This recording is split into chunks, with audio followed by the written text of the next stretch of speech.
ഈ സൈക്കോളജിയിൽ attention seeking behaviour എന്ന് പറയുന്നൊരു ബിഹേവിയർ ഉണ്ട്. അതായത് നമ്മൾ ഈ ചുറ്റുപാടുകളുടെ ശ്രദ്ധ കിട്ടാൻ വേണ്ടി എന്തെങ്കിലുമൊക്കെ പറഞ്ഞ് കരയുന്ന കുട്ടികൾ. സാധാരണ സൈക്കോളജിയിൽ പറയാറുണ്ട്, ഈ കുഞ്ഞു കുട്ടികൾ കിടന്നുകൊണ്ട് കരയുകയും ചിരിക്കുകയും ഒക്കെ ചെയ്യുന്നത് ചുറ്റുപാടുകളിലുള്ളവരുടെ അറ്റൻഷൻ കിട്ടി ആ കുട്ടിക്ക് ഒരു പരിഗണന കിട്ടാൻ വേണ്ടിയാണെന്ന് പറയാറുണ്ട്. ഇത് സാധാരണ ബാല്യകാലത്തുണ്ടാകുന്ന ഒരു മെക്കാനിസമാണ്.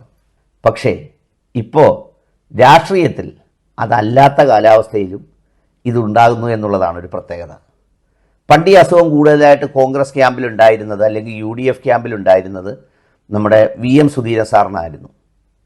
അദ്ദേഹത്തിൻ്റെ ആദർശത്തിന് എന്തെങ്കിലും കുറവോ പ്രാധാന്യമോ വരുന്നു എന്ന് തോന്നിയാൽ 2 വീക്ക് അദ്ദേഹം ആദർശത്തിൻ്റെ പടവുകൾ കയറാറുണ്ട്.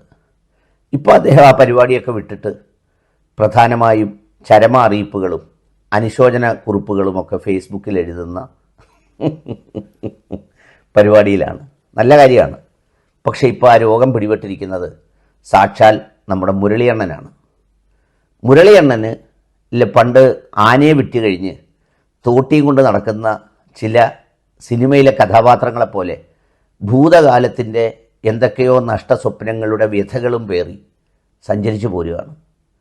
അതുകൊണ്ട് അദ്ദേഹത്തിന് ഇടയ്ക്കിടയ്ക്ക് തൻ്റെ പ്രാധാന്യം കുറയുന്നു എന്ന് തോന്നുമ്പോൾ അദ്ദേഹം മുഖ്യമന്ത്രി സ്ഥാനത്തെക്കുറിച്ച് സംസാരിക്കും, KPCC പ്രസിഡന്റിനെക്കുറിച്ച് സംസാരിക്കും, ഇത്തരം ചില കാര്യങ്ങളൊക്കെ സംസാരിക്കും.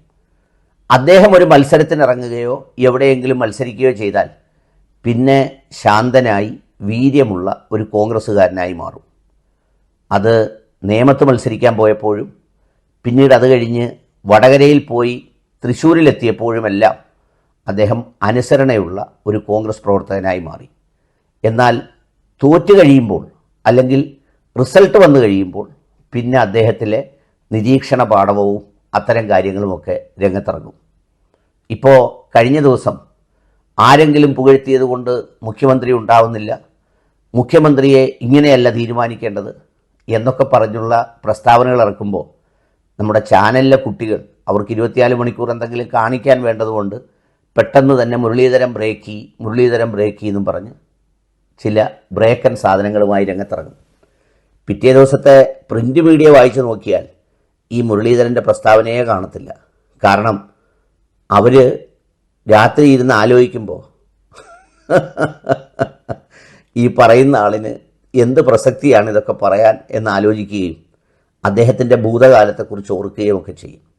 പിന്നെ മുരളിയേട്ടൻ്റെ ഒരു സ്വഭാവം എന്തുവാന്ന് ചോദിച്ചാൽ, ഈ കോൺഗ്രസ് രാഷ്ട്രീയത്തിൽ എപ്പോഴും ഏതെങ്കിലും ഒരു ഓരം ചേർന്ന് നടന്നെങ്കിലേ പിടിച്ചു കയറാൻ കഴിയൂ എന്ന് പ്രായോഗികമായി തെളിയിച്ചത് അദ്ദേഹത്തിൻ്റെ പിതാവായ കരുണാകരൻ സാറും അതിനുശേഷം അദ്ദേഹമൊക്കെ തന്നെയാണ്. എന്നാൽ ഇപ്പോൾ എങ്ങും കൊള്ളാത്ത ഒരാളായി നമ്മുടെ മുരളി സാറ് മാറിയിട്ടുണ്ട്. എന്ന് വെച്ചാൽ ആരുടെ കൂടെയാണെന്ന് ചോദിച്ചാൽ എല്ലാവരുടെ കൂടെയും ഉണ്ട്, എന്നാൽ ആരുടെ കൂടെയും ഇല്ല.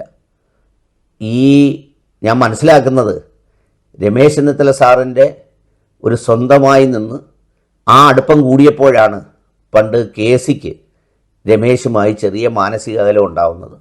എന്ന് വെച്ചാൽ മുരളിയെ സ്വന്തമാക്കിയാലുണ്ടാകുന്ന എന്തെങ്കിലും സമവാക്യങ്ങളുടെ കാര്യത്തിലായിരിക്കണം അങ്ങനെ ചിന്തിച്ചത്.